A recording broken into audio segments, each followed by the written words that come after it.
رمضان المبارک کا ہر دن، رمضان المبارک کا ہر وقت، ہر لمحہ اللہ تعالیٰ کی رحمتوں اور برکتوں کی بارشوں سے پرنور ہوتا ہے،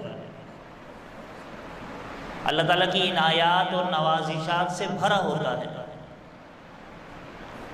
لیکن ان لمحات میں سے، ان مواقع میں سے، اس رمضان کے گھنٹوں اور دنوں میں سے کچھ اہم دن بھی ہوتے ہیں، کچھ اہم راتیں بھی ہوتی ہیں، کچھ اہم لمحات اور گھنٹے بھی ہوا کرتے ہیں۔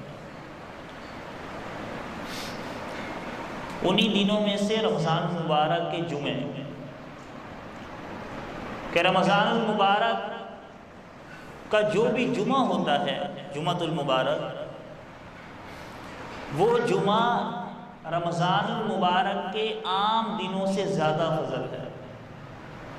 وہ جمعہ رمضان کے عام دنوں سے، جمعے کے علاوہ ہفتے کے جو باقی عام دن ہیں، ہفتہ، اتوار، پیر، منگل، بدھ، جمعرات، ان دنوں سے ہٹ کر جو جمعہ رمضان المبارک کے اندر آئے تو اس جمعے میں اللہ تعالیٰ دو فضیلتوں کو جمع فرما دیتے ہیں۔ کتنی فضیلتوں کو؟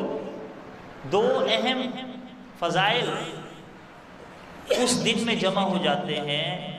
ایک فضیلت تو جمعۃ المبارک کی، کہ جسے سید الایام، دنوں کا سردار کہا گیا، جس دن آدم علیہ السلام کی تخلیق ہوئی، دنیا کے اس کائنات کے بڑے بڑے کام سر انجام پائے، وہ جمعۃ المبارک کا دن۔ ایک فضیلت تو جمعے کی حیثیت سے، اور دوسری فضیلت اس میں رمضان المبارک کے مہینے کے دن ہونے کی وجہ سے اس میں جمع ہو گئی، کہ مبارک مہینے کا مبارک دن تو بحیثیت جمعہ رمضان المبارک کا دن جو ہوتا ہے، اس میں دو فضیلتیں جمع ہو جاتی ہیں، ایک جمعۃ المبارک اور ایک رمضان المبارک۔ تو ہم نے رمضان المبارک کا کوئی جمعہ بھی، رمضان المبارک کا کوئی دن بھی، رمضان المبارک کی کوئی ساعت اور کوئی گھڑی بھی ضائع نہیں ہونے دینی۔ اللہ تعالیٰ کو خوب خوب راضی کرنا ہے، نہ جانے اگلے سال زندگی کے اگلے لمحات میں ہمیں یہ دن میسر آتے ہیں یا نہیں آتے۔